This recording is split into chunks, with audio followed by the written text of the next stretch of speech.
5 ನಿಮಿಷ, 6 ನಿಮಿಷ, 7 ನಿಮಿಷ ಅದೇ ರೀತಿ ಮಾಡ್ತಾ 1 ಅವರ್ ತನಕ ಧ್ಯಾನ ಮಾಡಕ್ ಶುರು ಮಾಡುತ್ತೆ. 1 ಅವರ್ ಧ್ಯಾನ ಮಾಡಕ್ ಯಾವಾಗ ಶುರು ಮಾಡಿದೆ ಅವಾಗ ನನ್ನ ಕರ್ಮ ಅನ್ನೋದು ಹೊರಗಡೆ ಬರೋದಕ್ಕೆ ಶುರು ಮಾಡಿದೆ. ಅಜೀರ್ಣ ಸಮಸ್ಯೆ ಅದು ಈವರೆಗೂ ನನ್ಗೆ ಏನ್ ಪ್ರಾಬ್ಲಮ್ ಅಂತ ಕರೆಕ್ಟ್ ಆಗಿ ಗೊತ್ತಿಲ್ಲ. ಅಜೀರ್ಣ ಅಂತಾರೆ, ಗ್ಯಾಸ್ಟ್ರಿಕ್ ಅಂತಾರ, ಕರ್ಮ ಅಂತ ನಾನು ಅಂತೀನಿ. ಈ ತರ ಎಲ್ಲಾರು ಇವಾಗ ಬಹಳ ಜನ ಬಳಲ್ತಾ ಇದ್ದಾರೆ. ನನ್ಗೆ ಹಸಿ ಖಾರ ತಿಂದ್ರೆ ಆಗಲ್ಲ, ನನ್ಗೆ ಏನ್ ತಿಂದ್ರು ಹೊಟ್ಟೆನಾಗ ಉರಿ ಬರುತ್ತೆ, ಆ ರೀತಿ. ಅದಕ್ಕೋಸ್ಕರ ಇದು ಎಷ್ಟೋ ಜನಕ್ಕೆ ಇದು ಸಮಸ್ಯೆ ಇದೆ. ಅದಕ್ಕೋಸ್ಕರ ಎಲ್ಲಾ ಕ್ಲಾಸಲ್ಲೂ ಮತ್ತೆ ಮತ್ತೆ ಪುನಃ ನಾನು ಇದನ್ನೇ ಹೇಳ್ಬೇಕಂತ ಇಷ್ಟಪಡ್ತೀನಿ. ಯಾಕೆಂದ್ರೆ ಇದರಿಂದ ಹೊರಗಡೆ ಬರೋದು ಬಹಳ ಸುಲಭ. ಆಯುರ್ವೇದ ಟ್ರೀಟ್ಮೆಂಟ್ ತಗೋಬಹುದು. ನಂತರ ಪಿರಮಿಡ್ಗಳಲ್ಲಿ ಧ್ಯಾನ ಮಾಡ್ತಾ ನಾವು ಧ್ಯಾನಕ್ಕೆ ಕೂತ್ಕೊಂಡಾಗ ಸ್ವಾರಿ ಥ್ಯಾಂಕ್ಸ್ ಅಂತ ಹೇಳ್ತಾ ಇದ್ದಾಗ ಅವಾಗ ನಾವು ಏನು ಗತ ಜನ್ಮದಲ್ಲಿ ನಾವೇನ್ ಮಾಡಿರ್ತೀವಿ, ಪಾಪ ನಾವೇನು ಅನ್ನದಾನ ಮಾಡಿರಲ್ಲ, ಯಾರಿಗೆ ಆಹಾರ ಮತ್ತೆ ಯಾರ್ದು ತಿಂದು ಅವ್ರಿಗೇನೆ ಅನ್ನ ಕೊಟ್ಟಿರೋದಿಲ್ಲ, ಅವೆಲ್ಲ ಕರ್ಮಗಳು. ಮತ್ತೆ ಗತ ಜನ್ಮಗಳಲ್ಲಿ ನಾವು ತಿಂದಿರುವಂತಹ ನಾನ್ ವೆಜ್ ಅವು ಎಲ್ಲವಷ್ಟು ನಮ್ಮ ಶರೀರದಲ್ಲಿ ಅದೇ ರೀತಿಯಾಗಿ ಇರ್ತಾವ. ಸೂಕ್ಷ್ಮ ಶರೀರದಲ್ಲಿ ಅದನ್ನ ಹಂಗೆ ನಾವು ಕ್ಯಾರಿ ಮಾಡ್ಕೊಂಡೇ ಬರ್ತೀವಿ. ಅದಕ್ಕೋಸ್ಕರ ಅದನ್ನೆಲ್ಲ ಕ್ಲಿಯರ್ ಮಾಡ್ಕೋಬೇಕಂತಂದ್ರೆ ನಾವು ಪಿರಮಿಡ್ಗಳಲ್ಲಿ ಧ್ಯಾನ ಮಾಡ್ಬೇಕು. ಹುಣ್ಣಿಮೆ ಮತ್ತೆ ಪಿರಮಿಡ್ಗಳಲ್ಲಿ 3 ದಿವಸ ನಾವು 1 ವರ್ಷದ ತನಕ 3 ದಿವಸ ಪಿರಮಿಡ್ಗಳಲ್ಲಿ ಧ್ಯಾನ ಮಾಡಿಬಿಟ್ರೆ ದಿನಕ್ಕೆ ಒಂದು 15 ತಾಸು 20 ತಾಸು ಫುಲ್ ನಾವು ಆರೋಗ್ಯವಾಗಿ ಇರ್ಬೋದು. ನಾನು 1 ಗಂಟೆ ಧ್ಯಾನ ಮಾಡಕ್ ಶುರು ಮಾಡಿದೆ. ನನ್ ಕರ್ಮಗಳ ಸ್ವಲ್ಪ ಅಜೀರ್ಣ ಸಮಸ್ಯೆ ಇನ್ನು ನನ್ಗೆ ಅವಾಗ ತುಂಬಾ ಚಿಕ್ಕ ವಯಸ್ಸು, 35 ಅಷ್ಟ ಇತ್ತೇನಷ್ಟೇ, 40 ಇತ್ತು. ಏನಪ್ಪ ಇಷ್ಟು ಸಣ್ಣ ವಯಸ್ಸಿಗೆ ಯಾಕೆ ನನ್ಗೆ ಜೀರ್ಣನೇ ಆಗ್ತಾ ಇಲ್ಲ ಅಲ್ಲ, ಯಾಕೆ ತಿಂದಿದ್ದು ಜೀರ್ಣನೇ ಆಗ್ತಾ ಇಲ್ಲ ಅಲ್ಲ, ಏನು ಜೀರ್ಣ ಆಗ್ತಾ ಇಲ್ಲ ಅಲ್ಲ, ಏನಾಗಿದೆ ಅಂತ ಅನ್ಕೊಂತಾ ಇದ್ದೆ. ಆದ್ರೆ ಅದು ಬರ್ತಾ ಏನ್ ತಿಂದ್ರು ಜೀರ್ಣ ಆಗ್ತಾ ಇಲ್ಲ, ಲೂಸ್ ಮೋಷನ್. ನಂತರ ಮತ್ತೆ ಆಸ್ಪತ್ರೆಗೆ ತೋರಿಸಿದ್ರೆ ನೋಡ್ರಿ, ನಮ್ಮ ರೀತಿ ಪ್ರಾಬ್ಲಮ್ ಇರೋರು ಅಲೋಪತಿ ಮೆಡಿಸನ್ ನಮ್ಗೆ ಬರಲ್ಲ. ಅಲೋಪತಿ 1 ಗುಳಿಗೆ ತಗೊಂಡ್ರು ಅದು ಇನ್ನೂ ನಮ್ಮ ಶರೀರದಲ್ಲಿ ಆ ಗುಳಿಗೆಯ ಪವರ್ ಇರೋ ತನಕನೂ ಇನ್ನೂ ಜಾಸ್ತಿ ನಮ್ಗೆ ಲೂಸ್ ಮೋಷನ್ ಆ ರೀತಿ ಆಗ್ತಾನೆ ಇರುತ್ತೆ. ಅದಕ್ಕೋಸ್ಕರ ಆಯುರ್ವೇದ ಅಥವಾ ಹೋಮಿಯೋಪತಿ ಮೆಡಿಸನ್ ತಗೋಬೇಕು. ನಂತರ ಟಮಾಟ ತಿನ್ನೋದು ಬಿಟ್ಟೆ, ಹಿಂಗು ತಿನ್ನೋದು ಬಿಟ್ಟೆ, ಮತ್ತೆ ಹಣ್ಣುಗಳ ಹುಳಿ ಪದಾರ್ಥ ಇರುವಂತ ಹಣ್ಣು ಯಾವುದು ತಿನ್ನಂಗಿಲ್ಲ. ಸಪೋಟ, ಕಲ್ಲಂಗಡಿ, ಕರ್ಬೂಜ 3 ಹಣ್ಣು ಜೀರ್ಣ ಆಗೋದು. ಬೆಳಗಿನ ಟಿಫನ್ ಎಲ್ಲಾ ಬಿಟ್ಟೆ ಬರೇ ಗಂಜಿ ಕುಡಿಯೋದು. ಅಂದ್ರೆ ಇದು ತಿಂದ್ರೆ ಜೀರ್ಣ ಆಗ್ತಾ ಇಲ್ಲ, ಅದು ತಿಂದ್ರೆ ಜೀರ್ಣ ಆಗ್ತಾ ಇಲ್ಲ, ಏನ್ ತಿನ್ಬೇಕು ಗೊತ್ತಾಗ್ತಾ ಇಲ್ಲ. ಎಲ್ಲವಷ್ಟು ಬಿಟ್ಕೊಂಡು ಕೊನೆಗೆ ಮಂಡಕ್ಕಿ ಇಲ್ಲ, ಅವಲಕ್ಕಿ ಇಲ್ಲ, ದೋಸೆ ಇಲ್ಲ, ಇಡ್ಲಿ ಇಲ್ಲ, ಎಲ್ಲ ಬಿಟ್ಟು ಬೆಳಗ್ಗೆ ಗಂಜಿ ಕುಡಿಯಕ್ಕೂ ಹಸುವಾಗಿಲ್ಲ ಅಂದ್ರೆ ಎಳ್ನೀರು ಕುಡಿಯೋದು. ನಂತರ ಮಧ್ಯಾಹ್ನ ಸ್ವಲ್ಪ ಅನ್ನ, ಬಿಸಿ ಅನ್ನ, ಹೆಸರು ಬೇಳೆ ಕುದ್ದಿದ್ದು, ಅದಕ್ಕೆ ಒಂದ್ ಸ್ವಲ್ಪ ಉಪ್ಪು, ಅರಶಿನ ಪುಡಿ, ಮೆಂತ್ಯ ಪುಡಿ, ಜೀರಿಗೆ ಪುಡಿ,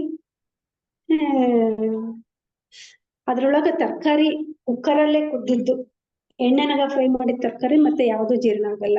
ಕ್ಯಾರೆಟ್, ಸೌತೆಕಾಯಿ, ಆಲೂಗಡ್ಡೆ, ಕಾಳುಗಳು ಏನು ತಿನ್ಬಾರ್ದು, ಶೇಂಗಾ ತಿನ್ಬಾರ್ದು, ಕಡಲೆಬೇಳೆ ತಿನ್ಬಾರ್ದು, ಬೀಟ್ರೂಟು ಅಷ್ಟೇ. ತುಂಬಾ ತರಕಾರಿಗಳು ಕಡಿಮೆ, ಟಮಾಟೆ, ಸೋರೆಕಾಯಿ ತಿನ್ಬೋದು ಅಷ್ಟೇ. ತರಕಾರಿಗಳು ನಮ್ಗೆ ಯಾವ್ದು ಜೀರ್ಣ ಆಗುತ್ತೋ ಅದು ಏನ್ ಜೀರ್ಣ ಆದ್ರೂ ಈರುಳ್ಳಿನೂ ಕುಕ್ಕರಲ್ಲಿ ಕುದ್ದಿದ್ದು ಮಾತ್ರ ತಿನ್ಬೋದು. ಬೇರೆ ಎಣ್ಣೆನಾಗ ಫ್ರೈ ಮಾಡಿದ್ರಾಗಿನ ಯಾವ್ದು ಜೀರ್ಣ ಆಗಲ್ಲ. ಬೆಂಡೆಕಾಯಿ ಎಣ್ಣೆನಾಗ ಫ್ರೈ ಮಾಡ್ಬೇಕಲ್ಲ, ಅದು ನಮ್ಗೆ ಜೀರ್ಣ ಆಗಲ್ಲ. ಯಾವ್ದು ತಿಂತಾ ಇರ್ಲಿಲ್ಲ. ಇದೇ ರೀತಿಯಾಗಿ ಮತ್ತೆ ಆಯುರ್ವೇದ ಮೆಡಿಸನ್ ತಗೊಂಡೆ. ಆಯುರ್ವೇದ ಡಾಕ್ಟರ್ ಏನ್ ಹೇಳ್ತಿದ್ಲು ಅಂದ್ರೆ, ನಾವು ಕೊಡೋ ಮೆಡಿಸನ್ ಇಂದ ನೀವು ಕರೆಕ್ಟ್ ಆಗಿ ಆಹಾರನ ಫಾಲೋ ಮಾಡಿದ್ರೆ ಕರೆಕ್ಟ್ 6 ತಿಂಗಳಲ್ಲಿ ವಾಸಿ ಆಗುತ್ತೆ. ಆದ್ರೆ ನಿಮ್ಗೆ ಇನ್ನೂ ವಾಸಿನೇ ಆಗ್ತಾ ಇಲ್ಲ, 1-2 ವರ್ಷ ತಗೊಂಡ್ರು ಇನ್ನೂ ವಾಸಿ ಆಗ್ತಾ ಇಲ್ಲ ಅಂದ್ರೆ ನಿಮ್ದು ಬೇರೆ ಏನೋ ಇದೆ ಅಂತ ಹೇಳ್ತಾರೆ. ಕೊನೆಗೆ ಎಷ್ಟೊಂದು ಮೆಡಿಸನ್ ಅಂದ್ರೆ 1 ತಿಂಗಳಿಗೆ ಮೆಡಿಸನ್, 1 ದೊಡ್ಡ ಬ್ಯಾಗ್. ಬೆಳಗ್ಗೆ ಬಿಡಿದ ಮೆಡಿಸನ್ ಬೇರೆ, ಬೆಳಗ್ಗೆ 7 ಗಂಟೆ ಸಂಜೆ 7 ಗಂಟೆಗೆ ತಗೊಳೋದ್ ಬೇರೆ, ಬೆಳಗ್ಗೆ ತಗೊಳೋದ್ ಬೇರೆ, ಬಿಫೋರ್ ಫುಡ್ ಬೇರೆ, ಆಫ್ಟರ್ ಫುಡ್ ಬೇರೆ. ಈ ರೀತಿಯಾಗಿ ಎಷ್ಟು ಮಾತ್ರೆಗಳು, ಟಾನಿಕ್ಗಳು ಎಷ್ಟು ತಗೊಂಡು ಕೊನೆಗೆ ಏನ್ ಮಾಡಿದ್ರೂ ನನ್ಗೆ ವಾಸಿ ಆಗ್ತಾ ಇಲ್ಲ. ಆ ನಂತರ 10 ವರ್ಷ ಇದೇ ರೀತಿ ಕಳೆದೋಯ್ತು. 10 ವರ್ಷ ಕಳೆಯೋಷ್ಟೊತ್ತಿಗೆ ಯಾವ ಫುಡ್ಡು ಸರಿಯಾಗಿ ತಿನ್ನಲ್ಲ, ಹಾಲು ಕುಡಿಯಂಗಿಲ್ಲ, ಹಾಲುನು ಜೀರ್ಣ ಆಗಲ್ಲ, ಬಾಳೆಹಣ್ಣು ಇಲ್ಲ, ಸೇಬು ಇಲ್ಲ, ಡ್ರೈ ಫ್ರೂಟ್ ಅಂದ್ರೆ ಬಾದಾಮಿ ನೆನೆ ಹಾಕಿದ್ದು ರಾತ್ರಿ ನೆನೆ ಹಾಕಿದ್ದು ಬೆಳಗ್ಗೆ, ದ್ರಾಕ್ಷಿನೂ ರಾತ್ರಿ ನೆನೆ ಹಾಕಿದ್ದು ಬೆಳಗ್ಗೆ ತಿಂದ್ರೆ ಅದು ಹುಳಿ ಅಂಶ ಇರೋದೆಲ್ಲ ಹೋಗಿರ್ತದಲ್ಲ, ಅವಾಗ ಆ ದ್ರಾಕ್ಷಿ ಜೀರ್ಣ ಆಗುತ್ತೆ. ಹೊಟ್ಟೆ ನೋವು, ತುಂಬಾ ಹೊಟ್ಟೆ ನೋವು ಇರ್ತಾ ಇತ್ತು. ಆ ರೀತಿ ಹೊಟ್ಟೆ ನೋವು ಬಂದ್ಬಿಟ್ರೆ ಹಿಂಗೆ ಗಟ್ಟಿ ಹಿಡ್ಕೊಂಡು 1 ಗಂಟೆ ಹಂಗೆ ಕೂಡ್ತಿದ್ದೆ, ಅಷ್ಟು ಹೊಟ್ಟೆ ನೋವು. ಆ ರೀತಿ ಹೊಟ್ಟೆ ನೋವಿಗೆ ನಾವು ಔದುಂಬರ ಗಿಡ ಅಂತ ಹೇಳ್ತೀವಿ, ಹತ್ತಿ ಹಣ್ಣಿನ ಗಿಡ ಅಂತ. ಆ ಗಿಡದ ಎಲೆಗಳನ್ನ 2 ಎಲೆಗಳನ್ನ ನಾವು ತಿನ್ಬೋದು. ಬೆಳಗ್ಗೆ ಎದ್ದಾಗ 2 ಎಲೆ ತಿಂದ್ರೆಗಿನ ಅವಾಗ ನಮ್ಮ ಲಿವರಿಗೆ ಏನಾದ್ರು ಹುಣ್ಣಾಗಿದ್ರೆ, ಅದೇನಾದ್ರು ಆಗಿದ್ರೆ ಅದಕ್ಕೆ ಹೊಟ್ಟೆ ನೋವು ಆಗುತ್ತೆ, ಅದು ಕಡಿಮೆ ಆಗುತ್ತೆ. ನೋಡ್ರಿ, ಹೊರಗಡೆ ಗಾಯ ಆದ್ರೆ ಅದಕ್ಕೆ ನೀರು ಟಚ್ ಮಾಡಿಲ್ಲ, ನಾವು ಒಣಗಿದ್ದು ಡ್ರೈ ಆಗಿರ್ತೀವಿ, ಬೇಗ ವಾಸಿ ಆಗುತ್ತೆ. ಹೊಟ್ಟೆ ಒಳಗಡೆ ಹುಣ್ಣಾಗಿ ಆ ರೀತಿ ಎಲ್ಲ ಪ್ರಾಬ್ಲಮ್ ಆಗಿ ಹೊಟ್ಟೆ ನೋವು ಬಂದ್ರೆಗಿನ ಅದು ಗಾಯ ಮಾಯ್ಬೇಕಂದ್ರೆ ಬಹಳ ಕಷ್ಟ ಆಗುತ್ತೆ. ಆ ರೀತಿ ಎಲ್ಲ ಮಾಡ್ಕೊಂಡು ಕೊನೆಗೆ 10 ವರ್ಷ ಕಳೀತು. 10 ವರ್ಷ ಕಳೆಯಷ್ಟೊತ್ತಿಗೆ ನನಗೆ 3.5 ಬ್ಲಡ್, 38 kg ನನ್ನ ದೇಹದ ತೂಕ. ಅಡಿಗೆ ಮನೆಯಿಂದ ಒಂದು ರೂಮ್ ತನಕ ಬರಕ್ಕೂ ನನಗೆ ಶಕ್ತಿ ಇಲ್ಲ, ಒಂದು ರೆಸ್ಟ್ ತಗೋಬೇಕು. ಆ ರೀತಿಯಾಗಿ ನನಗೆ ತುಂಬಾ ಸಿಚುಯೇಷನ್ ಬಹಳ ಕ್ರಿಟಿಕಲ್ ಆಗಿ ಆಗ್ಬಿಡ್ತು. ಮನೆಯಲ್ಲಿ ಏನು ಕೆಲಸ ಮಾಡಕ್ ಆಗ್ತಾ ಇಲ್ಲ, ಹಂಗೆ ಯಾವಾಗ್ಲೂ ಕೆಲಸ ಮಾಡಕ್ ಆಗ್ತಾ ಇರ್ಲಿಲ್ಲ. ಅದೇ ಹಂಗೆ ಕಷ್ಟಪಟ್ಟು ಮಾಡ್ತಾ ಇದ್ದೆ, ಆದ್ರೆ ಪೂರ್ತಿ ವೀಕ್ ಆಗ್ಬಿಟ್ಟೆ. ಅವಾಗ ರಾಯಚೂರ್ ನನ್ ತವ್ರ ಮನೆ, ಅಲ್ಲಿಗೆ ಹೋಗಿದ್ದಾಗ ಅಲ್ಲಿ ಸುರೇಶ್ ಸರ್ ಅನ್ನೋರು ಜ್ಯೋತಿ ಇಲ್ಲೂರ್ ಅನ್ನೋರು ಮನೆಗೆ ಬರ್ತಾ ಇದ್ದಾರೆ ಅಂತ ಹೇಳಿದ್ರು. ಸರಿ, ಅಲ್ಲಿ ಹೋಗಿ ನೋಡೋಣ ಅಂತಂದು ಅಲ್ಲಿ ಹೋದೆ. ಅಲ್ಲಿ ತನಕನು ನಾನು ಯಾವ ಪಿರಮಿಡ್ ಮಾಸ್ಟರ್ಗಳನ್ನ ನೋಡಿರ್ಲಿಲ್ಲ, ನಾನು ಯಾವ ಕ್ಲಾಸುನು ಕೇಳಿರ್ಲಿಲ್ಲ. 1-2 ಕ್ಲಾಸ್ ಕೇಳಿದ್ದೆ. ಮನೋರಮ ಮೇಡಮ್ ಶಿವಮೊಗ್ಗದಾಗ ನಾನು ಧ್ಯಾನ ಕಲ್ತ್ಕೊಂಡಿದ್ದು. ಅವರು ಚಕ್ರಾಸ್ ಬಗ್ಗೆ ಹೇಳಿದ್ರು ಕ್ಲಾಸ್, ನನ್ಗೇನದು ಅಷ್ಟು ಅರ್ಥನೂ ಆಗಿರ್ಲಿಲ್ಲ ಕ್ಲಾಸು. ಅವಾಗ ಅವರು ಹೇಳಿದ್ರು, ನಿನ್ನಲ್ಲಿ ತುಂಬಾ ನೆಗೆಟಿವ್ ಇದೆ, ಅದಕ್ಕೋಸ್ಕರ ಬೆಂಗಳೂರು ಪಿರಮಿಡ್ ವ್ಯಾಲಿಗೆ ಹೋಗಿ 11 ದಿವಸ ಧ್ಯಾನ ಮಾಡಿದ್ಮೇಲೆ ಮುಂದೆ ಏನಾದ್ರು ಬದಲಾವಣೆ ನಿನ್ನ ಶರೀರದಲ್ಲಿ ಆಗುತ್ತೆ ಅಂತ ಹೇಳಿದ್ರು. ಏನ್ ಮಾಡ್ಬೇಕಪ್ಪ, ನಮ್ಗೆ ನೋಡಿದ್ರೆ ನಡಿಯಕ್ ಆಗಲ್ಲ. ನಾನು ಬೆಳಗ್ಗೆ ಗಂಜಿ ಕುಡಿಯೋದು, ಸಪ್ಪೆನ ಆಹಾರ ಸೇವನೆ ಮಾಡೋದು, ಯಾರು ನನ್ಗೆ ನನ್ನ ಆಹಾರ ಕೊಡೋದಿಲ್ಲ ಅಂತ ಅನ್ಕೊಂಡು, ಸರಿ ಏನಾದ್ರು ಆಗ್ಲಿ, ಸತ್ರೆ ಸಾಯ್ತೀನಿ, ಬದುಕಿದ್ರೆ ಬದುಕ್ತೀನಿ ಅಂತ ಹೇಳಿ ರೈಸ್ ಕುಕ್ಕರ್ ತಗೊಂಡು ಗಂಜಿ ಮಾಡ್ಕೊಳಕ ರವಾ 1-2 ಸೌತೆಕಾಯಿ, ಕ್ಯಾರೆಟ್, ಆಲೂಗಡ್ಡೆ ಇಷ್ಟು ತಗೊಂಡು, ಅಕ್ಕಿ, ಹೆಸರು ಬೇಳೆ ಎಲ್ಲ ತಗೊಂಡು ಹೋದ್ವಿ. ಸ್ವಲ್ಪ ನಡೆಯೋದು, ರೆಸ್ಟ್ ತಗೊಳೋದು, ಮತ್ತೆ ಹೋಗೋದು, ರೆಸ್ಟ್ ತಗೊಳೋದು, ಮತ್ತೆ ಹೋಗೋದು. ಕಿಂಗ್ ಚೇಂಬರ್ಗೆ ಅಷ್ಟು ಮೇಲೆ ಹತ್ತೋಕೆ ನನ್ಗೆ ಆಗ್ತಿರ್ಲಿಲ್ಲ. ಮತ್ತೆ ನನ್ನಲ್ಲಿ ನೆಗೆಟಿವ್ ಜಾಸ್ತಿ ಇದ್ದಿದ್ದಕ್ಕೆ ಬೆಳಗ್ಗೆ 3 ದಿವಸ ನನ್ಗೆ ಕಿಂಗ್ ಚೇಂಬರ್ಗೆ ಹೋಗ್ಬೇಡ, ಕೆಳಗಡೆನೆ ಕೂತ್ಕೋ ಅಂತ ಹೇಳಿದ್ರು. ತುಂಬಾ ಎನರ್ಜಿ ಬಂದಾಗ ನಿನ್ಗೆ ತಡಿಯಕ್ ಆಗಲ್ಲ ಅಂತ. ನೋಡ್ರಿ, ಆ ರೀತಿ ನೆಗೆಟಿವ್ ಇದ್ದಾಗ ಜಾಸ್ತಿ ಧ್ಯಾನ ಮಾಡುವಾಗ ನಮ್ಮ ನೆಗೆಟಿವ್ ಇರೋದು ವಾಂತಿ ಮೂಲಕ ಆದ್ರೂ ಹೋಗುತ್ತೆ, ಮೋಷನ್ ಮೂಲಕ ಆದ್ರೂ ಹೋಗುತ್ತೆ. ನನ್ಗೆ ಅದು ಒಂದು ದೊಡ್ಡ ಭಯ ಇತ್ತು. ಎಲ್ಲಿ ನನ್ಗೆ ಮನೆಯಲ್ಲಿ ಅಟ್ಯಾಚ್ ಬಾತ್ರೂಮ್ನಾಗೆ ಹೋಗೋದಕ್ಕೆ ಅಷ್ಟು ಕಷ್ಟ ಆಗ್ತಿತ್ತು. ಅಂತದ್ದು ರೂಮ್ ಎಲ್ಲಿದ್ಯೋ, ಪಿರಮಿಡ್ ಎಲ್ಲಿದ್ಯೋ, ಅಷ್ಟು ಮೆಟ್ಲು ಎಲ್ಲಿ ಹತ್ತಬೇಕು ನನಗೆ ಏನು ಗೊತ್ತಿಲ್ಲ. ಏನೋ ಧೈರ್ಯ ಮಾಡಿ ಹೋಗಿದ್ದೆ, ಆದ್ರೆ ಯಾವ ತೊಂದ್ರೆನೂ ಆಗ್ಲಿಲ್ಲ ಪಿರಮಿಡ್ ಅಲ್ಲಿ. ಆಯ್ತು. 3 ದಿವಸದ ಒಳಗಡೆನೆ ನನ್ಗೆ 2 ಕೈಯಲ್ಲಿ ನೆಗೆಟಿವ್ ಇಷ್ಟು ಹಿಂಗ ಹಿಡಿದು ಹಿಂಗ ಎಳೆದ್ರೆ ಹೆಂಗ್ ಹೊರಗಡೆ ಬರ್ತಿತ್ತು, ಆ ರೀತಿಯಾಗಿ ನೆಗೆಟಿವ್ ಎಲ್ಲ ಹೊರಗಡೆ ಬಂತು. 1 hour ಬಂತು. ಅದು ಒಂದು ಪಾಯಿಂಟ್ ಗೊತ್ತಿತ್ತು. ಹುಣ್ಣಿಮೆ ದಿವಸ 1 ತಾಸು ಧ್ಯಾನ ಮಾಡಿದ್ರೆ 3 ತಾಸು ಎನರ್ಜಿ, 3 ತಾಸು ಮಾಡಿದ್ರೆ 3 3 9 9 3 27, ಅದು ಒಂದು ಪಾಯಿಂಟ್ ಗೊತ್ತಿತ್ತು. ಮತ್ತೆ ಕಣ್ಣು ಮುಚ್ಕೊಂಡು ಧ್ಯಾನ ಮಾಡುವಾಗ ಶರೀರದ ಯಾವುದೇ ಭಾಗದಲ್ಲಿ ನೋವಾದ್ರೂ ಕಣ್ಣು ತೆಗಿಬಾರ್ದು, ಅಲ್ಲಿ ಕ್ಲೀನಿಂಗ್ ಪ್ರಾಸೆಸ್ ನಡೀತಾ ಇರುತ್ತೆ ಅಂತ ಅದು ಒಂದು ಹೇಳಿದ್ರು. ಅದೆರಡೇ ನನ್ಗೆ ಗೊತ್ತಿದ್ದಿದ್ದು. ಅದಕ್ಕೆ ಕಣ್ಣು ಬಿಡ್ಲಾರ್ದಂಗೆ ಮುಚ್ಕೊಂಡೆ, ಅಷ್ಟು ನೋವನ್ನ ಸಹಿಸ್ಕೊಂಡೆ. 1 hour ಆದ್ಮೇಲೆ ಅದು ಎಲ್ಲ ಒಳಗಿಂದ ಹೊರಗೆ ಹೋಗೋದು ನಿಂತ್ಕೊಂಡು, ಅಲ್ಲಿ ತನಕನು ನಾನು ಫಸ್ಟಿಗೆ ಏನು ಒಂದು ವರ್ಷ 2 ವರ್ಷ ನನಗೆ ಧ್ಯಾನದ ಎನರ್ಜಿ ಅಷ್ಟೇ ಬರ್ತಾ ಇತ್ತು. ಆ ನಂತರ ಧ್ಯಾನ ಮಾಡಿದ್ರೆ ಆ ಶಕ್ತಿ ಸಹಿತ ನನ್ನ ಶರೀರದೊಳಗಡೆ ಹೋಗ್ತಾ ಇರ್ಲಿಲ್ಲ. ಅಷ್ಟು ನೆಗೆಟಿವ್ ತುಂಬಿರೋದ್ರಿಂದ ಆ ಎನರ್ಜಿನೂ ಹೋಗ್ತಾ ಇರ್ಲಿಲ್ಲ. 3 ದಿವಸ ಕಳೆದ ತಕ್ಷಣ ಅವಾಗ ಒಳ್ಳೆ ಎಷ್ಟು ಎನರ್ಜಿ ಎಲ್ಲ ನನ್ನ ಶರೀರದೊಳಗೆ ಪಾಸ್ ಆಗ್ತಾ ಇದೆ. ಕಣ್ಣು ಕುತ್ತಿಗೆ ಹಿಂಗ ವಾಲೋದು, ಕಣ್ಣು ತೆಗಿಯಕ್ಕೆ ಆಗೋದಿಲ್ಲ, ಅಷ್ಟು ಎನರ್ಜಿ ಬರೋದು ನನ್ಗೆ ಗೊತ್ತಾಗ್ತಾ ಇತ್ತು. ಆ ರೀತಿ 3 ದಿವಸ ಕಳೆಯಷ್ಟೊತ್ತಿಗೆ ಹುಣ್ಣಿಮೆ ಬಂತು. ನಾವು ಹುಣ್ಣಿಮೆ ಅಂತಾನು ನೋಡಿಲ್ಲ, ಏನು ನೋಡಿಲ್ಲ. ಹುಣ್ಣಿಮೆ ದಿವಸ, ಹಿಂದಿನ ದಿವಸ, ಮಾರನೇ ದಿವಸ 3 ದಿವಸನು ಪಿರಮಿಡ್ ವ್ಯಾಲಿನಲ್ಲಿ ಬಾಗ್ಲು ತೆಗ್ದಿರ್ತೈತೆ, ಬಾಗ್ಲು ಮುಚ್ಚೋದೇ ಇಲ್ಲ. ರಾತ್ರಿ 10 ಗಂಟೆಯಿಂದ ಬೆಳಿಗ್ಗೆ 6 ಗಂಟೆ ತನಕ ಪಿರಮಿಡ್ ಅಲ್ಲೇ ಇರ್ತಿದ್ವಿ. ಅಂದ್ರೆ 12 ಗಂಟೆ 1 ಗಂಟೆ ತನಕ ಆ ರೀತಿ ಎಷ್ಟೊತ್ತು ಬೇಕು ಅಷ್ಟೊತ್ತು ಧ್ಯಾನ ಮಾಡ್ತಿದ್ವಿ. ತುಂಬಾ ಸುಸ್ತಾದಾಗ ಒಂದ್ ಸ್ವಲ್ಪ ಮಲಗ್ತಿದ್ದೆ, ಮತ್ತೆ 4 ಗಂಟೆಗೆ ಎದ್ದು 6 ಗಂಟೆ ತನಕ ಧ್ಯಾನ ಮಾಡೋದು. ಹಗಲೊತ್ತು ಮತ್ತೆ 6 ಗಂಟೆಗೆ ರೂಮಿಗೆ ಬಂದ್ರೆ ಮತ್ತೆ ಎಲ್ಲ ಗಂಜಿ ಮಾಡ್ಕೊಂಡು, ಅಡಿಗೆ ಮಾಡ್ಕೊಂಡು ಎಲ್ಲ ಫ್ರೆಶ್ ಅಪ್ ಆಗಿ ಊಟ ಮಾಡಿ ಮತ್ತೆ ಮಧ್ಯಾಹ್ನ ಹೋಗ್ತಿದ್ವಿ. ಆ ರೀತಿಯಾಗಿ ಹೋಗೋದು ಬರೋದು. ದಿನಕ್ಕೊಂದು 15 ತಾಸು ಧ್ಯಾನ. 3 ದಿವಸ 15 ತಾಸು ಧ್ಯಾನ ಮಾಡೋಷ್ಟೊತ್ತಿಗೆ ನನ್ನೊಳಗಿರುವ ನೆಗೆಟಿವ್, ಇನ್ನೂ ಏನೇನೋ ನೆಗೆಟಿವ್ ಇದೆಯೋ ಅದು ಎಲ್ಲಾನು ಬೇದಿ ಮೂಲಕ ನನ್ಗೆ ಹೊರಗಡೆ ಹೋಯ್ತು. 3 ದಿವಸ ಕಳೆದ ನಂತರ ನನ್ಗೆ 4ನೇ ದಿವಸ ಹಾಗಲಕಾಯಿ ಪಲ್ಯ ತಿನ್ಬೇಕಂತ ಅನ್ನಿಸ್ತಾ ಇತ್ತು. ಹಾಗಲಕಾಯಿ ಪಲ್ಯ ನಾನು ತಿಂದಿದ್ರು ಕುಕ್ಕರ್ ನಲ್ಲಿ ಕುದಿಸ್ಕೊಂಡು ಸ್ವಲ್ಪ ಉಪ್ಪು, ಅರಶಿನ, ಒಣ ಕೊಬ್ಬರಿ ಪುಡಿ ಹಾಕೊಂಡು, ಆದ್ರೆ ನನ್ಗೆ ಏನ್ ಜೀರ್ಣ ಆಗುತ್ತೆ ನಾನು ಗಮನಿಸಿ ಅಷ್ಟನ್ ಮಾತ್ರ ನಾನ್ ತಿಂತಾ ಇದ್ದೆ.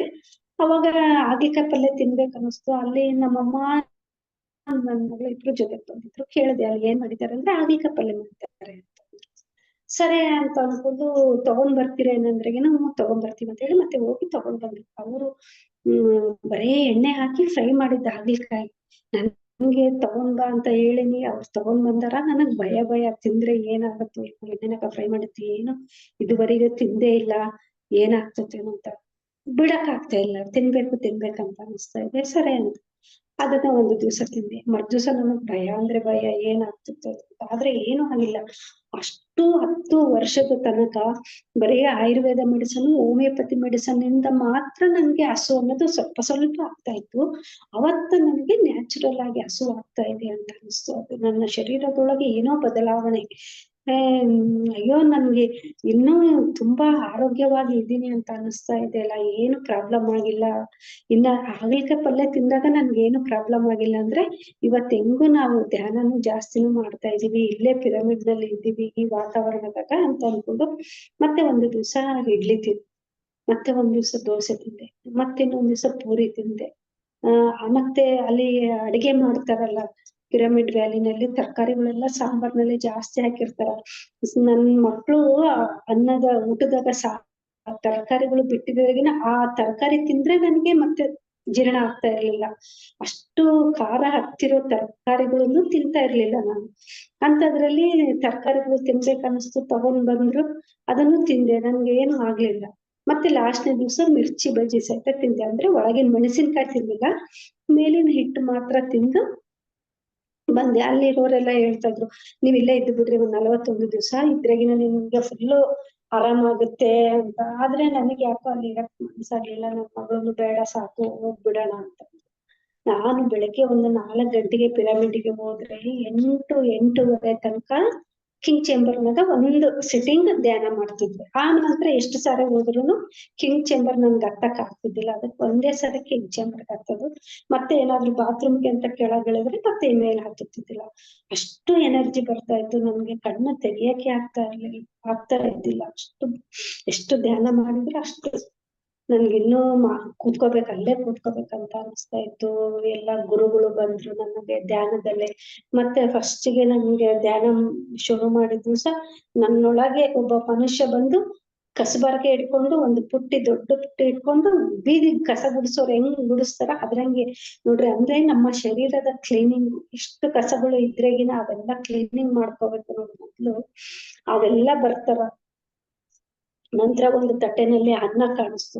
ಅವಾಗ ನನಗೆ ಎಷ್ಟೋ ಧೈರ್ಯ ಬಂತು. ಅಂದ್ರೆ ಅನ್ನ ಕಾಣಿಸ್ತಾ ಇದೆ ನನ್ ಧ್ಯಾನದಲ್ಲಿ ಅಂದ್ರೆ ನನಗೆ ಮುಂದೆ ಇನ್ನ ಅನ್ನ ತಿಂದ್ರೆ ಜೀರ್ಣ ಆಗುತ್ತೆ ಅನ್ನುವ ನಂಬಿಕೆ ಬಂತು. ಆ ನಂಬಿಕೆ ಬಂತು. ನಂತರ ಇನ್ನ ದಿನ ದಿನ ಎಲ್ಲ ತಿಂದೆ. ಆ ನಂತರ 11 ದಿವಸ ಆಯ್ತು, ಬಂದ್ಬಿಡೋಣ ಅಂತ ಬಂದ್ಬಿಟ್ವಿ. ಅಲ್ಲಿಂದ ಬಂದ ನಂತರ ನೋಡ್ರಿ 10 ವರ್ಷನೂ ನಾನು ಧ್ಯಾನ ಮಾಡ್ತಾನೆ ಇದ್ದೀನಿ. ಆ ಧ್ಯಾನ ಮಾಡುವಾಗ ಏನ್ ಮಾಡ್ತಾ ಇದ್ದೀನಿ, ನಾನು ಎಷ್ಟು ಜನಕ್ಕ ನನ್ ಮನೆಗೆ ಯಾರು ಬಂದ್ರುನು ಆ ಟೈಮಿಗೆ ನಾನು ಒಂದೊಂದ್ ದಿವಸ ಅಡ್ಗೆ ಲೇಟ್ ಮಾಡಿರ್ತಿದ್ನೇನೋ, ಆದ್ರೆ ಈ ನಮ್ಮನೆಗೆ ಯಾರನ್ನ ಬರೋರು ಇದ್ದಾಗ ಅದೇನು ನನಗೆ ಗೊತ್ತಾಗ್ಲಾರ್ದಂಗೆ ಅಡ್ಗೆ ಮಾಡಿಟ್ಟಿರ್ತಿದ್ದೆ. ಅವ್ರು ಬಂದು ಊಟ ಮಾಡಿ, ಸಣ್ಣ ಮಕ್ಳಿದ್ರೆ ಮತ್ತೆ ಹಾಲು ಬಾಟ್ಲಿಗೆ ಹಾಕೊಂಡು, ಹಣ್ಣುಗಳಿದ್ರೆ ಹಣ್ಣು ತಿನ್ಸಿ ಎಲ್ಲಾ ಮಾಡ್ತಿದ್ದೆ. ಎಷ್ಟು ಜನ ಒಂದ್ ಅತ್ತೆ ಮನೆಯವರಿಗೆ ಬೇಡ ಎಲ್ಲರಿಗೆ ಮಾಡ್ತಿದ್ದೆ. ಎಲ್ಲರಿಗೂ ಇಷ್ಟು ಮಾಡಿದ್ರು ಸಹಿತ ನನಗೆ ಅಜೀರ್ಣ ಸಮಸ್ಯೆ ಬಂತಲ್ಲ ಅಂತ ನನ್ಗೆ ಎಷ್ಟು ದಿನಾ ಗಂಜಿ ಕುಡಿಬೇಕಂದ್ರೆ 10 ವರ್ಷ, 1 ವರ್ಷ ಅಲ್ಲ 2 ವರ್ಷ ಅಲ್ಲ, ತುಂಬಾ ನನ್ಗೆ ಕಣ್ಣಾಗ್ ನೀರ್ ಬರ್ತಾ ಇತ್ತು. ಅಯ್ಯೋ ಎಂತ ಪರಿಸ್ಥಿತಿ ಬಂತು, ನನ್ಗೆ ಯಾರು ದೃಷ್ಟಿ ಬಿಟ್ರೇನೋ, ಎಷ್ಟು ಚೆನ್ನಾಗಿ ಜೀರ್ಣ ಆಗ್ತಿತ್ತು ಅಂತ. ನೋಡ್ರಿ, ಅಷ್ಟು ನಾವು ಯಾರಿಗೆ ಬೈತಾ ಇರ್ತೀವೋ ಅವಾಗ ನಮ್ಮ ಪ್ರಾಬ್ಲಮ್ ಸಾಲ್ವ್ ಆಗಲ್ಲ. ಅಲ್ಲಿ ಅವ್ರು ಸುರೇಶ್ ಸರ್ ಏನ್ ಹೇಳಿದ್ರು, ನೀನ್ ಪಿರಮಿಡ್ನಾಗ ಹೋಗಿ ಕುಂತ್ಕೊಂಡಾಗ ಸಾರಿ ಥ್ಯಾಂಕ್ಸ್ ಹೇಳ್ಕೊಂತ ಧ್ಯಾನ ಮಾಡ್ಬೇಕು. ನೀವು ಅಕಸ್ಮಾತ್ ನೋಡಿ ನಿಮ್ಮ ಮನೆಗಿನವ್ರು ಇರ್ತಾರ, ಯಾರ ಹತ್ರ ಆದ್ರೂ ಜಗಳ ಮಾಡಿದಾಗ ನೀವುನು ಬಾಯಿ ಮಾಡಿ ಅವ್ರುನು ಬಾಯಿ ಮಾಡಿದ್ರೆ ಮನೆ ಅನ್ನೋದು ರಣರಂಗ ಆಗುತ್ತೆ, ಕುರುಕ್ಷೇತ್ರ ಆಗುತ್ತೆ. ಅದಕ್ಕೋಸ್ಕರ ನಿಮ್ಮ ಎದುರಿಗಿರೋರು ಮಾತಾಡಲಿಲ್ಲ ಅಂತಂದ್ರೆಗಿನ, ಅವ್ರು ಹೊರಗ ಮಾತಾಡಿಲ್ಲ ಅಂದ್ರೆ ಮನಸ್ಸಿನ ಒಳಗ ಬೈಕಂತ ಇರ್ತಾರ. ಆ ಬೈಗಳೇ ನಮಗೆ ನೆಗೆಟಿವ್ ಆಗಿ ಬರುತ್ತೆ. ಅದಕ್ಕೋಸ್ಕರ ನೀವೆಲ್ಲರಿಗೂ ಸಾರಿ ಥ್ಯಾಂಕ್ಸ್ ಅಂತ ಹೇಳ್ಕೊಂತ ಹೋಗ್ರಿ ಅಂದ್ರು. ಆವಾಗ ನಾನು ಸಾರಿ ಥ್ಯಾಂಕ್ಸ್ ಅಂತ ಹೇಳ್ಕೊಂತ ಹೋಗಿ ನಾನು ಪಿರಮಿಡ್ನಾಗ ಯಾವಾಗ ಧ್ಯಾನ ಶುರು ಮಾಡಿದೆ, ಆವಾಗ ನನ್ನಲ್ಲಿ ಇಷ್ಟು ಬದಲಾವಣೆ ಆಗೋದಕ್ಕೆ ಶುರುವಾಯ್ತು. ಆವಾಗ ನನಗೆ ಗೊತ್ತಾಯ್ತು, ಇದಕ್ಕೆ ಯಾರು ಕಾರಣ ಅಲ್ಲ, ನಾನೇ ಕಾರಣ. ಇದು ಶಿಕ್ಷೆ ಅಲ್ಲ, ಶಿಕ್ಷಣ. ನಾನು ಮಾಡಿದ್ದು ಇದು ತಪ್ಪು ಅಂತ ನನಗೆ ಗೊತ್ತಾಗುವ ತನಕನೂ ನಾನು ಆ ಶಿಕ್ಷೆಯನ್ನ ಅನುಭವಿಸಿದೆ. ಇದು ಶಿಕ್ಷೆ ಅಲ್ಲ, ಶಿಕ್ಷಣ ಅಂತ ಗೊತ್ತಾದ ತಕ್ಷಣ ನಾನಿನ್ನ ಯಾರನ್ನೂ ಬೈಲಿಲ್ಲ. ನಮ್ಮ ಎದುರಿಗೆ ಯಾಕೆ ಬರಲ್ಲ, ನಮ್ಮ ಕೈಲಿಂದಾನೇ ಅಡಿಗೆ ಮಾಡಿಸ್ಕೊಂಡು ಊಟ ಮಾಡ್ಬೇಕಂತ ಯಾಕೆ ಬರ್ತಾರ, ನಮ್ಮನೇ ಯಾಡ್ತಾರ, ನಾವು ಮಾಡ್ಬೇಕಾಗುತ್ತೆ. ನಾವು ಮಾಡ್ಬೇಕಾಗಿದ್ದ ಕೆಲಸ ಇದ್ದಾಗ ಮಾತ್ರ ನಮ್ಗೆ ಕೆಲಸಗಳು ಬರ್ತಾವ. ನಮ್ಮ ಕೆಲಸ ಏನಿದ್ರುನು ನಾವು ಇಷ್ಟದಿಂದ ಪ್ರೀತಿಯಿಂದ ಕೆಲಸಗಳನ್ನ ಮಾಡಿದಾಗ ನಮ್ಮ ಕರ್ಮಗಳು ಏನೇನ್ ಇರ್ತವೆ ಅದು ಹೋಗ್ತಾವ. ಇಲ್ಲ ಅಂತಂದ್ರೆ ನಾವು ಅವ್ರನ್ನ ಬೈಕೊಂತ ನಾವು ಮಾಡಿದ ನಮ್ಮ ಕರ್ಮಗಳು ಅಳಿಯೋದಿಲ್ಲ. ಮತ್ತೆ ಇನ್ನೂ ಆ ಒಂದು ಶಿಕ್ಷಣವನ್ನ ಪಡೆಯಬೇಕು ಅಂತಂದ್ರೆಗಿನ ನಾವ್ ಎಷ್ಟು ಕರ್ಮಗಳನ್ನ ಮತ್ತೆ ಅನುಭವಿಸ್ಬೇಕಾಗತ್ತೆ. ನೋಡ್ರಿ, 10 ವರ್ಷ ಅನುಭವಿಸಿದ್ದು 10 ದಿವಸದಲ್ಲಿನೇ ನಾನು ಸಾರಿ ಥ್ಯಾಂಕ್ಸ್ ಧ್ಯಾನ ಅಂತ ಹೇಳ್ತಾ ಧ್ಯಾನ ಮಾಡಿದಾಗ ಹೆಂಗೆ ನನ್ನಲ್ಲಿ ಬದಲಾವಣೆ ಆಯ್ತು, ನನ್ನ ಶರೀರದಲ್ಲಿ ಯಾವ ರೀತಿ ಬದಲಾವಣೆ ಆಯ್ತು. ಇದು ನಾನು ಮಾಡೀನಿ ಅನ್ನುವ ಅಹಂಕಾರ, ನನ್ನಲ್ಲಿರುವ ಅಹಂಕಾರವನ್ನ ಕಳ್ಕೊಂಡ್ರೆ ನಾವು ಅರ್ಧ ಕಾಯಿಲೆಯಿಂದ ನಾವು ವಾಪಸ್ಸು ಹೊರಗಡೆ ಬರ್ಬೋದು. ಈ ರೀತಿಯಾಗಿ ನನ್ನ ಅಹಂಕಾರನೂ ಹೋಯ್ತು, ನನಗೆ ಗುಣಮುಖ ಆಗೋದಕ್ಕೆ ಶುರುವಾಯ್ತು.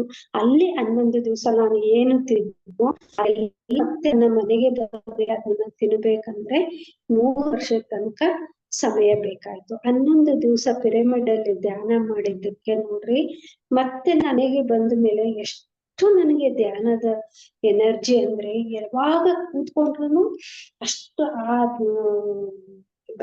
ಇದು ಕಾಸ್ಮಿಕ್ ಎನರ್ಜಿ ಅಂತಾರಲ್ಲ, ಹಂಗೆ ಬರ್ತಾನೆ ಇತ್ತು. ಕಣ್ಣು ತೆಗಿಯಕ್ ಆಗಲ್ಲ. ಕಣ್ಣು ತೆಗಿದಿಲ್ಲ ಅಂತಂದ್ರೆ ಟಿಫನ್ ಮಾಡ್ಕೋಬೇಕು, ಅಡಿಗೆಗಳು ಮಾಡ್ಬೇಕು, ಮನೆ ಕೆಲ್ಸಗಳು ಮಾಡ್ಬೇಕು, ಹೊಟ್ಟೆ ಹಸಿತೈತಿ, ಟೈಮ್ ಸರಿಯಾಗಿ ತಿನ್ಬೇಕು, ಟಿಫನ್ ಮಾಡ್ಬೇಕು, ಧ್ಯಾನ ಮಾಡ್ಬೇಕು, ಮಧ್ಯಾಹ್ನ ಊಟ ಮಾಡ್ಬೇಕು, ಮತ್ತೆ ಧ್ಯಾನ ಮಾಡ್ಬೇಕು, ರಾತ್ರಿ ಊಟ ಮಾಡ್ಬೇಕು. ಧ್ಯಾನ ಮಾಡಿದ್ರೇನೆ ತಿಂದಿದ್ದ ಆಹಾರ ನನ್ಗೆ ಜೀರ್ಣ ಆಗ್ತಾ ಇತ್ತು. ಅಷ್ಟು ಪರಿಯಿಂದ ನನ್ಗೆ ಆಗಿತ್ತು. ಅದು ಯಾವ ರೀತಿ ನಾನು ಆಹಾರದಲ್ಲಿ ಬದಲಾವಣೆ ಮಾಡ್ಕೋಬೇಕಂದ್ರೆ, ಫಸ್ಟ್ನೇ ತಿಂಗಳು ಬರೇ ಗಂಜಿ ಎಳ್ನೀರು ಬೆಳಗ್ಗೆ ಹೊತ್ತು ಅಷ್ಟೇ ಕುಡಿಬೇಕು. ಹಣ್ಣುಗಳು ಕರ್ಬೂಜ ಹಣ್ಣು, ಕಲ್ಲಂಗಡಿ ಹಣ್ಣು, ಸಪೋಟ.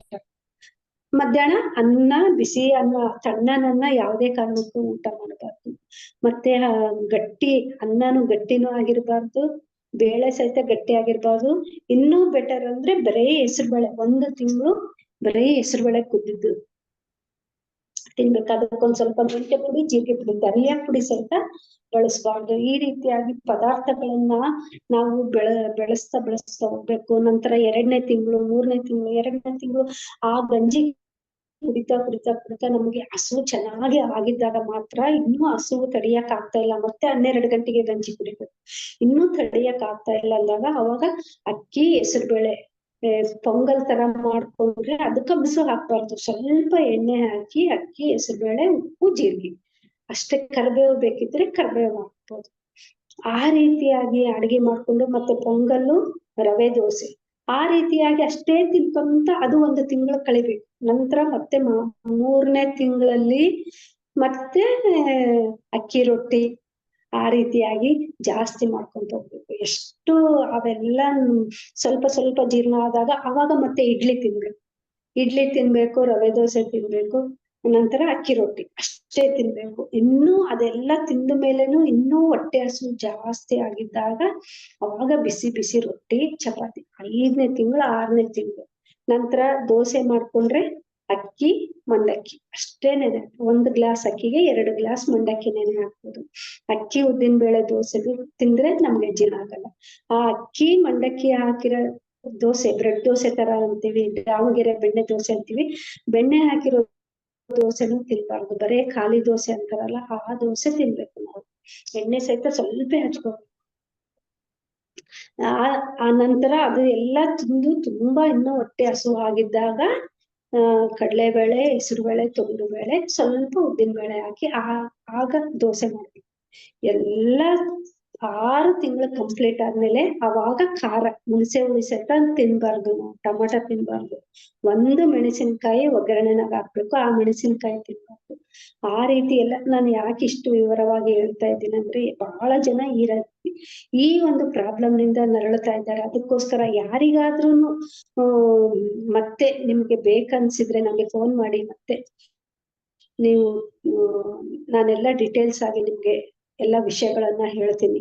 ದಯವಿಟ್ಟು ನಾನು ಹೇಳ್ತಾ ಇದ್ದೀನಿ ಅಂತ ನೀವ್ ಯಾರು ಬೇಜಾರ್ ಪಟ್ಕೋಬೇಡ್ರಿ. ಇದು ಕಡಿಮೆ ಆಗದೆ ಇರುವಂತ ಕಾಯಿಲೆ ಅಂತೂ ಅಲ್ವೇ ಅಲ್ಲ.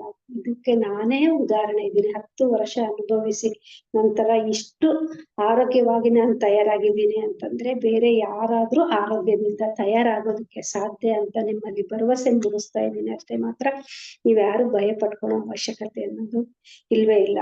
ಅದು ಬಂದು ಮತ್ತೆ ಧ್ಯಾನ ಮಹಾಚಕ್ರಗಳು ಶುರುವಾಯ್ತು. ಅವಾಗ ಒಂದ್ ಸ್ವಲ್ಪ ಬದಲಾವಣೆ, ತಿಂದಿದ್ದು ಒಂದು ಸ್ವಲ್ಪ ಒಂದು ಅನ್ನ ಸಪ್ಪನ್ ಬೇಳೆನಾದ್ರೂ ತಿಂದಿದ್ದು ಜೀರ್ಣ ಆಗಿ ನಮ್ಗೆ ಯಾವುದೇ ತೊಂದ್ರೆ ಆಗಿಲ್ಲ ಅಂತಂದ್ರೆ ಎಷ್ಟೋ ಧೈರ್ಯ ಇರುತ್ತೆ.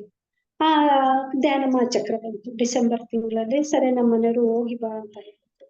1ನೇ ಸರಿ ಹೋಗಿದ್ದಾಗ ಏನು ನಾನು ಅಲ್ಲಿ ಅನ್ನ ಅಷ್ಟೇ ಊಟ ಮಾಡ್ತಾ ಇದ್ದೆ, ಇಡ್ಲಿ ದೋಸೆ ಆ ರೀತಿಯಾಗಿ ಸಪ್ಪಲು ಸಕ್ಕರೆ ಹಚ್ಕೊಂಡು ಇಡ್ಲಿ ತಿನ್ನೋದು, ದೋಸೆ ತಿನ್ನೋದು, ರೊಟ್ಟಿ ಬಿಸಿ ಬಿಸಿ ರೊಟ್ಟಿ, ರಾಗಿ ಜಾವ ಕುಡಿಯೋದು, ಹಣ್ಣುಗಳು ತಿನ್ನೋದು, ಈ ರೀತಿ ಎಲ್ಲಾ ಮಾಡ್ತಾ ಇದ್ದೆ. ತುಂಬಾ ಹಸಿವಾಗ್ತಿತ್ತು.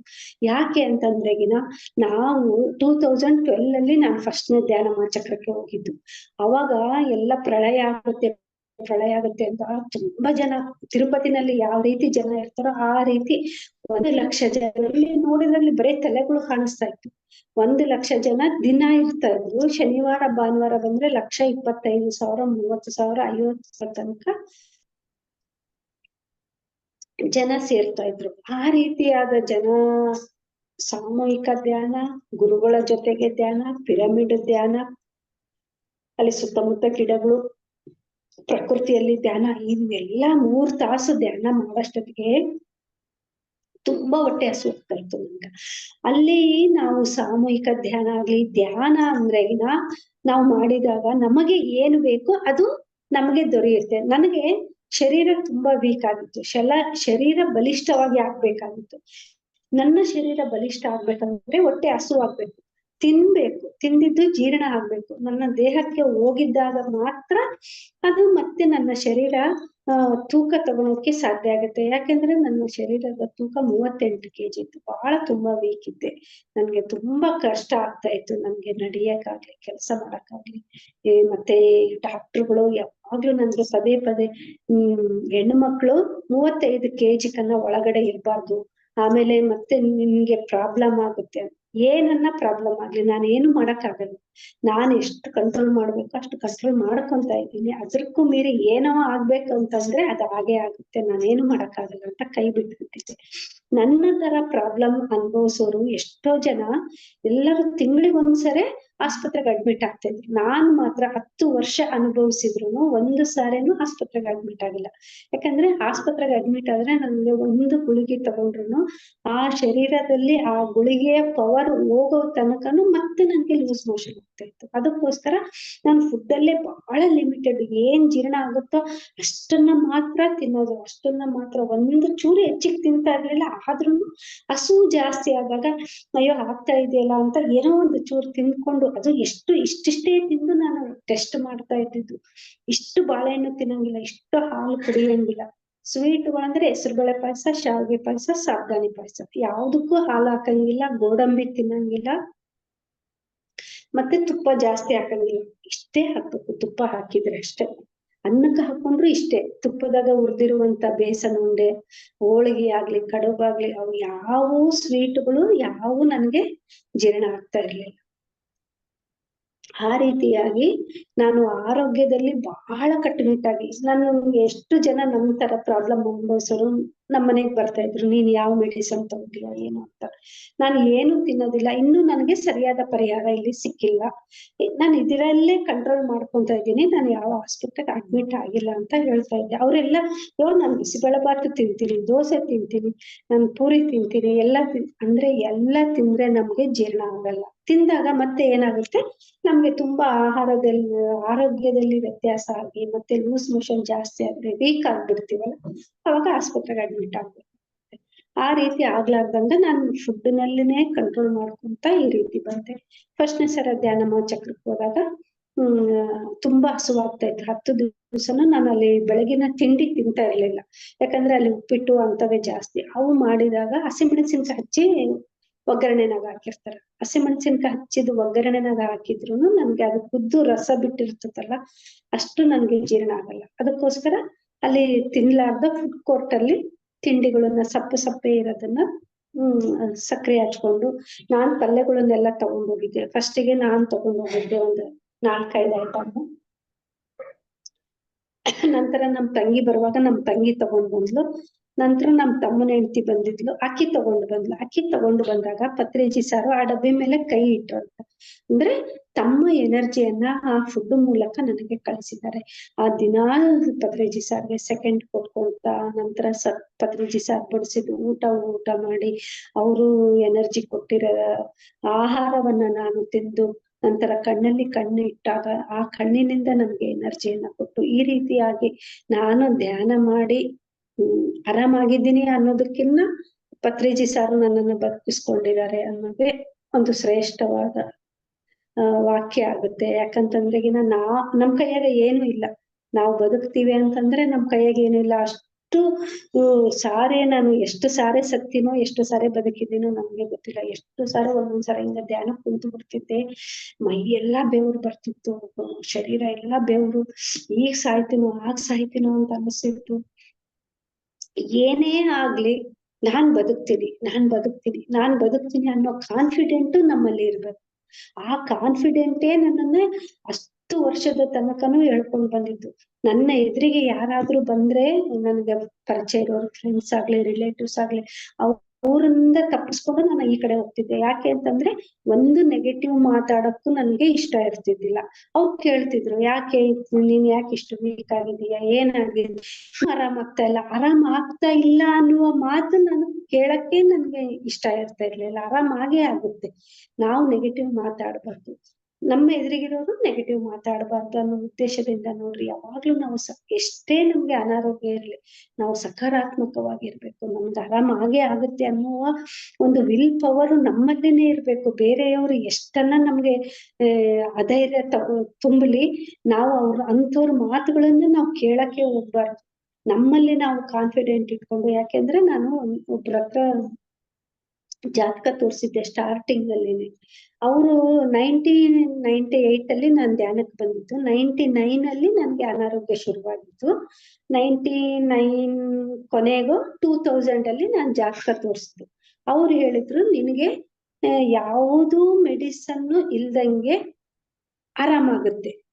ಆದ್ರೆ ಈ 2000 ಒಂದು ಕಳಿಬೇಕು, ತುಂಬಾ ಕೇರ್ಫುಲ್ ಆಗಿರು ಅಂತ ಹೇಳಿದ್ರು. ಅದು ಒಂದು ಮಾತು ನನ್ನ ಮೈಂಡ್ ನಲ್ಲಿ ಉಳಿದ್ಕೊಂಡ್ಬಿಟ್ಟಿತ್ತು. ನಮ್ಗೆ ಆರಾಮಾಗೇ ಆಗುತ್ತೆ, ಆರಾಮಾಗೇ ಆಗುತ್ತೆ, ಹಂಗೆ ಆರಾಮಾಗುತ್ತೆ ಅಂದ್ರೆ ಧ್ಯಾನದಲ್ಲಿ ಆರಾಮಾಗುತ್ತೆ.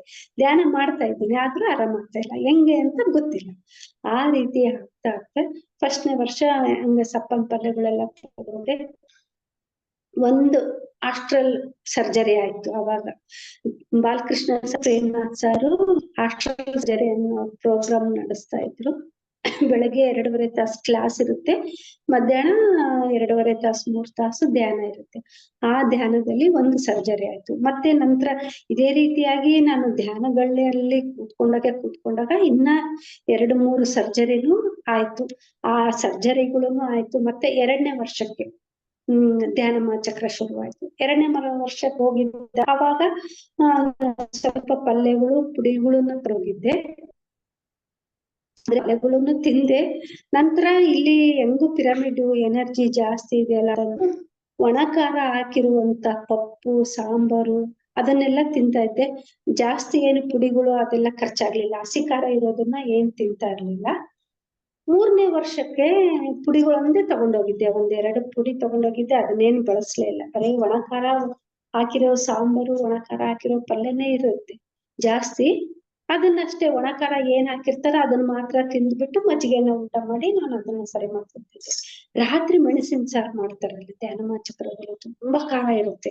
ಜಾಸ್ತಿ ಹಸಿಮೆಣಸಿನಕಾಯಿ ಹಾಕಿ, ಅದಕ್ಕೆ 2ನೇ ವರ್ಷ ಅದನ್ನು ನಾನು ತಿಂದಿಲ್ಲ. ಬೇಡ, ಅಷ್ಟು ಖಾರ ಇದ್ದಿದ್ದು ಒಂದೇ ಸಲ ತಿಂದ್ರೆ ಜೀರ್ಣ ಆಗುತ್ತೋ ಇಲ್ಲ, ಸುಮ್ನೆ ಬೇಡ, ಏನು ನನಗೆ ಸಾಂಬಾರು ತವೆ ಜೀರ್ಣ ಆಗುತ್ತೆ ಸಾಕು ಅಂತ ಅನ್ಕೊಂಡು ಅಷ್ಟನ್ನೇ ತಿಂತಾ ಇದ್ದೆ. 3ನೇ ವರ್ಷ ಆ ಮೆಣಸಿನ ಸಾರನ್ನು ಊಟ ಮಾಡಿದೆ. ಸ್ವಲ್ಪ ಹಾಕೊಂಡು ಊಟ ಮಾಡ್ತಾ ಇದ್ದೆ, ಒಂದೇ ಸಲ ಜಾಸ್ತಿ ಬೇಡ ಅಂತ. ಯಾಕೆಂದ್ರೆ ಅದು ತುಂಬಾ ಚಳಿ ಇರುತ್ತಲ್ಲ, ಅದನ್ನ ಊಟ ಮಾಡಿದಾಗ ಶೀತ ಆಗೋದಿಲ್ಲ ಅಂತ ಆ ರೀತಿ ಖಾರ ಮಾಡ್ತಾ ಇದ್ರು. 3ನೇ ವರ್ಷದಿಂದ ನಾನ್ ಮನೆಗ್ ಬಂದ ನಂತರ ಅವಾಗ ನಾನು ಖಾರ ಸ್ವಲ್ಪ ಆಹಾರ ಹಾಕೊಂಡು ತಿನ್ನೋಕ್ ಶುರು ಮಾಡಿದೆ. ಅಲ್ಲಿ ತಿಂದಾಗ ಅಲ್ಲಿ ಎನರ್ಜಿಗೆ ನನ್ಗೆ ಆ ಖಾರ ಜೀರ್ಣ ಆಗ್ತಿದ್ದಾಗ್ಲಿ, ಮನೆಗೆ ಬಂದ ತಕ್ಷಣ ಅಷ್ಟು ಖಾರ ತಿಂದ್ರೆ ನನ್ಗೆ ಜೀರ್ಣ ಆಗ್ತಿದ್ದಿಲ್ಲ. ಅಲ್ಲಿ ಎಷ್ಟು ಕ್ಲಾಸ್ಗಳು, ಆ ಧ್ಯಾನ ದಿನಕ್ಕೆ 9 ತಾಸು, ಆ ರೀತಿಯಾಗಿ 10 ತಾಸು ಧ್ಯಾನ ಮಾಡ್ತಾನೆ ಇದ್ದೆ.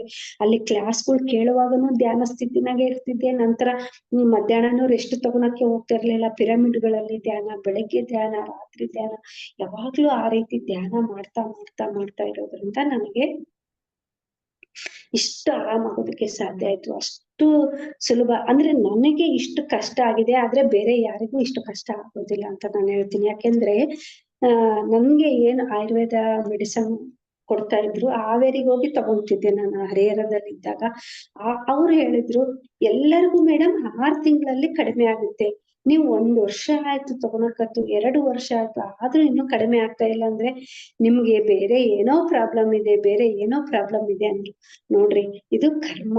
ನಾನು ಗತ ಜನ್ಮದಲ್ಲಿ ಯಾರ ಅನ್ನ ತಿಂದು ಅವರಿಗೆ ಆಹಾರ ಕೊಟ್ಟಿಲ್ವೋ, ಅದಕ್ಕೋಸ್ಕರ ನನಗೆ ಈ ಜನ್ಮದಲ್ಲಿ ಈ ರೀತಿಯಾಗಿ ಕಾಡ್ತಾ ಇದೆ. ನಾನು ಒಪ್ಕೋಬೇಕು, ನಾನು ಮಾಡಿರುವಂತ ತಪ್ಪನ್ನ ಒಪ್ಕೋಬೇಕು. ಮತ್ತೆ ನಾನು ನನ್ನ ಜೀವನದಲ್ಲಿ ಯಾರು ನನ್ನ ಎದುರಿಗೆ ಬಂದ್ರು ಅವ್ರಿಗೆ ಅನ್ನ ಇಲ್ಲ ಅಂತ ಹೇಳ್ಬಾರ್ದು. ನಾವು ತಿನ್ನೋದನ್ನ ಬಿಟ್ಟಾದ್ರೂ ನಾವು ಇನ್ನೊಬ್ರಿಗೆ ಕೊಟ್ಟಾಗನೆ ನಮಗೆ ಅನ್ನ ಜೀರ್ಣ ಆಗುತ್ತೆ.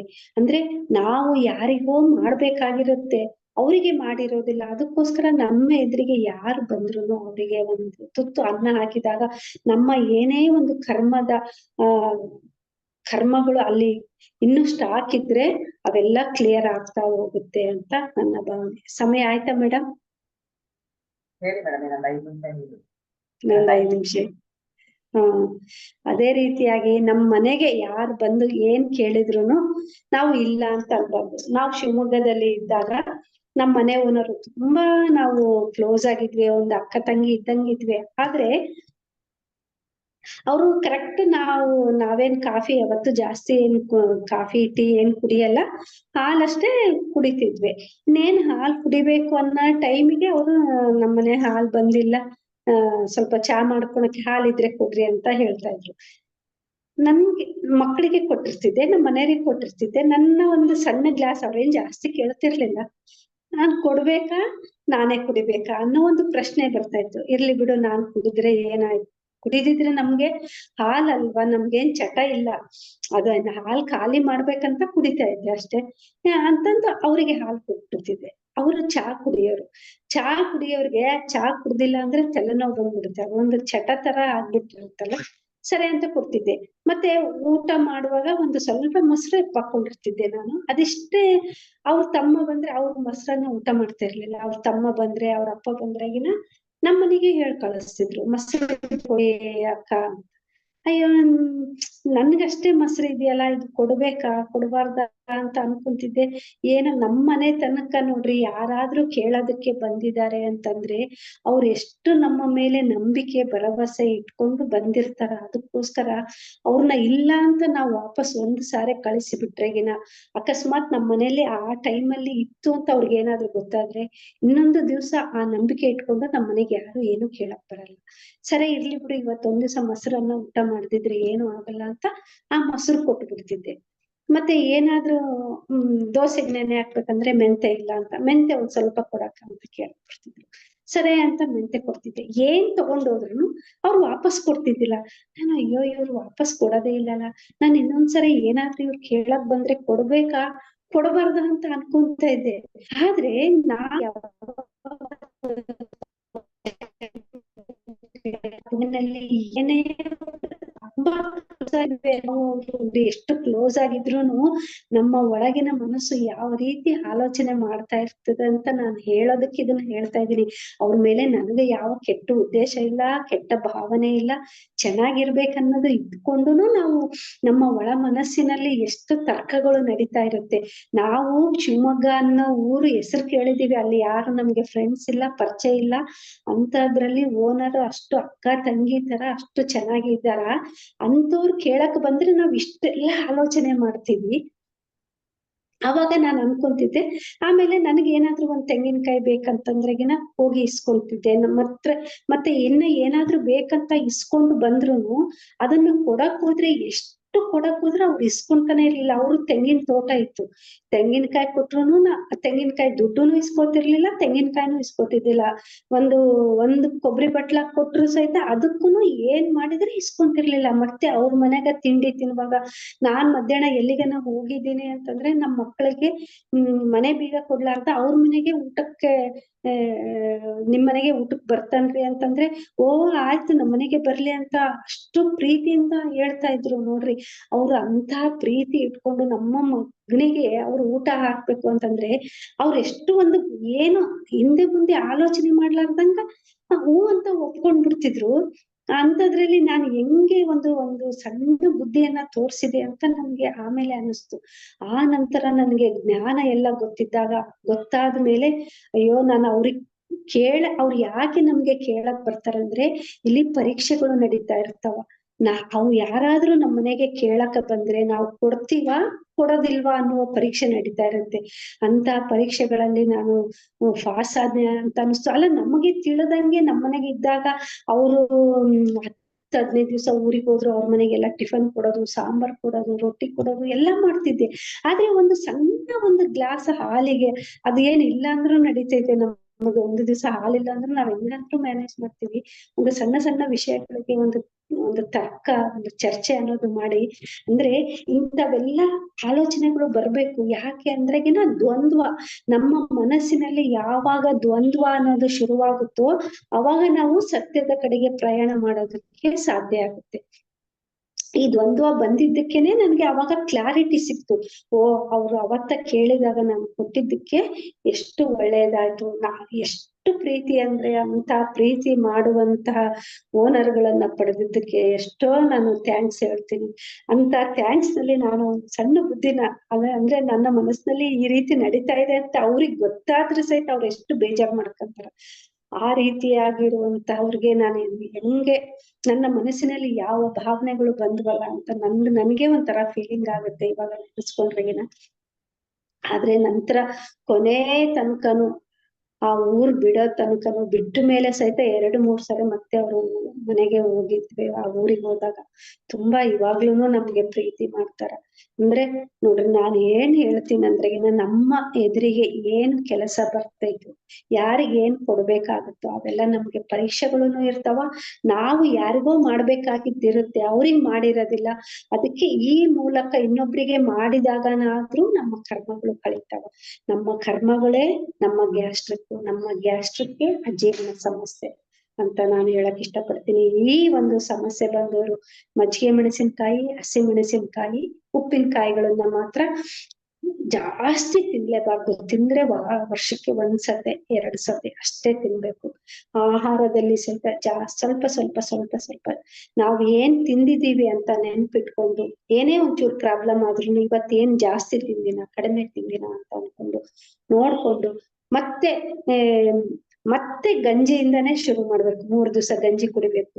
ನಂತರ ಬೆಳಗ್ಗೆ ಮೆಂತೆ ಕುಡಿದು ಬಾಯಿಗೆ ನೀರ್ ಹಾಕೋಬೇಕು, ಸ್ವಲ್ಪ ಅಜ್ವಾನ ತಿನ್ಬೇಕು. ಅವಾಗ ಬೇದಿ ಆಗೋದನ್ನು ತಡೆಯುತ್ತೆ, ಮತ್ತೆ ಜೀರ್ಣ ಆಗುತ್ತೆ.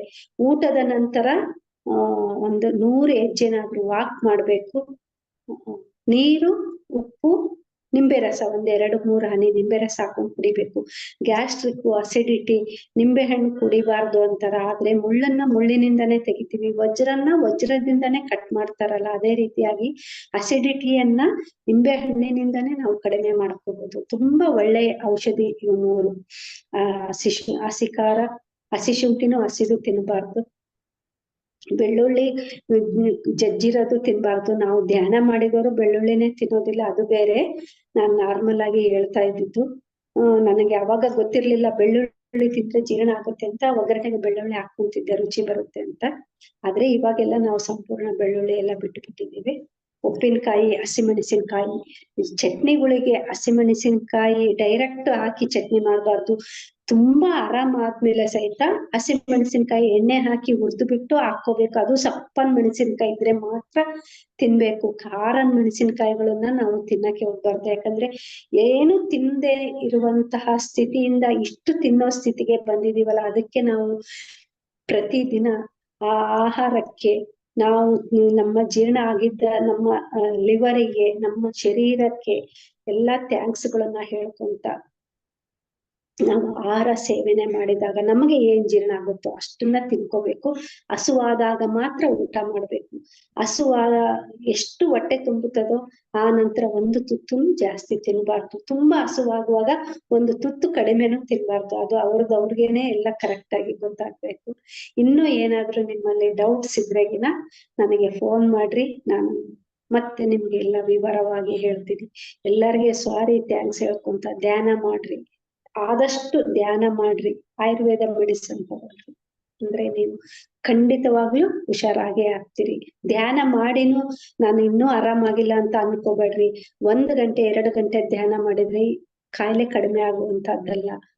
ಹುಣ್ಣಿಮೆ ಧ್ಯಾನಗಳಲ್ಲಿ, ಪಿರಮಿಡ್ಗಳಿಗೆ ಧ್ಯಾನ ಮಾಡಿದಾಗ ಮಾತ್ರ 10 ತಾಸು 15 ತಾಸು ಈ ರೀತಿ ಮಾಡಿದಾಗ ಮಾತ್ರ ಸಂಪೂರ್ಣ ಆರೋಗ್ಯವನ್ನ ಪಡೆಯೋದಕ್ಕೆ ಸಾಧ್ಯ ಆಗುತ್ತೆ. ವರ್ಷಗಟ್ಲೆ ಅನುಭವಿಸೋದಕ್ಕಿನ್ನ 1 ವರ್ಷದ ತನಕ ಹುಣ್ಣಿಮೆ ಪಿರಮಿಡ್ಗಳಿಗೆ ಹೋಗಿ ಧ್ಯಾನ ಮಾಡ್ರಿ, ಸಂಪೂರ್ಣ ಆರೋಗ್ಯವನ್ನ ಪಡೀರಿ ಅಂತ ಹೇಳ್ತಾ ಈ ದಿನ ನನಗೆ ಈ ಮೈಸೂರು PSSM ಮೈಸೂರವರು ನನಗೆ ಅವಕಾಶ ಮಾಡಿಕೊಟ್ಟಿದ್ದಕ್ಕೆ ತುಂಬಾ ಹೃದಯದ ಧನ್ಯವಾದಗಳನ್ನ ಅರ್ಪಿಸ್ತಾ ಇದ್ದೀನಿ. Thank you madam. Thank you so much. ಅದ್ಭುತವಾಗಿ ನಿಮ್ಮ ಅನುಭವದ ಜೊತೆ ಆಹಾರದ ಪದ್ಧತಿಗಳನ್ನು ನಮ್ಗೆ ತಿಳಿಸ್ಕೊಟ್ರೆ ನಮ್ಗೆ ಡಬಲ್ ಧಮಾಕ ಅಂತ ಹೇಳ್ತೀವಿ. ಧ್ಯಾನದ ಬಗ್ಗೆನೂ ಹೇಳಿದ್ರಿ, ಧ್ಯಾನದಿಂದ ನೀವು ಹೇಗೆ ಬಂದ್ರೆ ಅದ್ರ ಜೊತೆಲಿ ಆರೋಗ್ಯದ ಬಗ್ಗೆ ಮತ್ತೆ ಆಹಾರದ ಬಗ್ಗೆ ಎಲ್ಲ ಒಂಥರ ಒಳ್ಳೆ ಟಿಪ್ಸ್ ಗಳನ್ನ ಕೂಡ ಕೊಟ್ಟಿದ್ದೀರಾ. Thank you madam, thank you so much. ಮತ್ತೆ ಮಾಸ್ಟರ್, ನಿಮ್ಗೆ ಯಾರಿಗಾದ್ರೂ ಏನಾದ್ರು ಕ್ವಶನ್ ಇದ್ರೆ ಅಥವಾ ಏನಾದ್ರೂ ಕ್ಲಾರಿಫಿಕೇಶನ್ ಬೇಕಂದ್ರೆ ಮೇಡಮ್ ಹತ್ರ ದಯವಿಟ್ಟು ಅನ್ಮ್ಯೂಟ್ ಮಾಡ್ಕೊಂಡು ಮಾತಾಡಿ.